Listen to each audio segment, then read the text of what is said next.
UNICEF sa rozrástol o ďalšieho člena, ktorý bude bojovať za práva detí a podporovať aktivity Detského fondu UNICEF na pomoc deťom. Ku Kamile Magálovej, Stanislavovi Štepkovi a Dušanovi Titelovi pribudol moderátor Martin Pico-Rauš. Ja mám pocit, že na toto mám momentálne čas a veľkú chuť, pretože s UNICEFom som chcel spolupracovať a človek vo chvíli, keď stojí pred tou kamerou v rámci pracovného času, tak vás ľudia môžu začať mať radi alebo vás opľúvať. A keď to niekde medzi, tak to je asi najlepšie. A teda vnímam to tak, že som od divákov dostal istú pozornosť, tak mám chuť upozorňovať na veci, ktoré považujem za správne. Čiže toto považujem za správne, pretože v podstate ide mi len o to upozorniť na to, že stačí, aby sme si my, ktorí žijeme pomerne v blahobite všetci, aj tí, ktorí sú u nás na hranici prežitia, tak stále sú v blahobite oproti tým, ktorí tú pomoc potrebujú. To znamená nejaké 1, 2, 3, 5, 7 eur mesačne si stačí otrhnúť od úst a zachránime tým nie jeden, ale niekoľko detských životov. Prvou aktivitou, ktorú mal Pico podporiť, bola Priatelia detí UNICEF. Ide o aktívny nábor ľudí v uliciach mesta formou priameho oslovenia s cieľom motivovať ich, aby sa stali priateľmi detí UNICEF. Hneď v prvý deň vo funkcii mu túto aktivitu prekazilo nepriaznivé počasie. Dnes sme do ulic ísť nemohli, ale ja už som spustil na internete takú miernu agitáciu cez svoj facebookový profil, kde sa už pár ľudí zapojilo. A v podstate nejde o to, či ja odchytím dosť ľudí na ulici, ale o to, či sa o tom ľudia dozvedia. A myslím si, že teraz aj vďaka vám sa o tom ľudia dozvedia, takže stačí, ak sa stanete priateľom detí UNICEF a môžete pomôcť.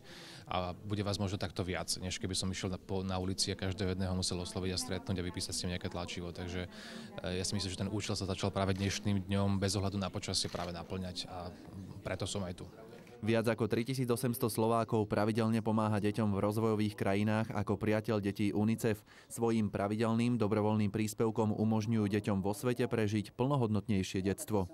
Pre organizáciu ako UNICEF je veľmi dôležité, že všeobecne mediálne populárni ľudia jej dávajú svoju podporu. Myslím aj medzinárodne vo svete, takisto aj na Slovensku u nás.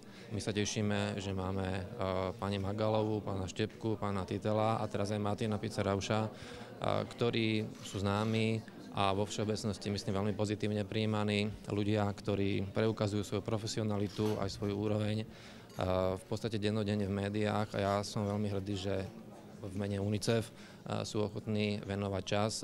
Kamila Magálová bojuje za zlepšenie detských životov už 16 rokov a skromne podotkla, že pomohla len málo a pritom vie, že sa dá pomôcť ešte viac. Keď vidím tých svojich predchodcov a ľudí v zahraničí, ktorí robia pre UNICEF, ako teraz napríklad Mia Farrow cestuje naozaj po tej Afrike a zviditeľňuje tú situáciu, aká tam je, tak ja už som niekoľkokrát mala takto vycestovať, len bohužiaľ pracovné podmienky mi to nedovoľovali. Takže myslím, že toto ešte by som mala nejako docieliť a takisto veľmi rozmýšľam o adopcii nejakých takýchto detí z Afriky, aby mali možnosť vyštudovať. Ja sa teším, že naša rodina sa rozrastla, lebo je dobré, keď to oživíme mladou krvou a myslím si, že Martin je človek, ktorý je dostatočne známy, vzdelaný, inteligentný a určite môže pomôcť. A ja budem rád, keď to neostane len pri tom zložení, ale keď sa budeme rozrastať a naša rodina bude väčšia a väčšia, aby sme podporovali túto peknú myšlienku. Prácu vyslancov dobrej vôle robí výnimočnou práve to, že sú všade tam, kde ich deti potrebujú a pomáhajú deťom aj v zabudnutých častiach sveta.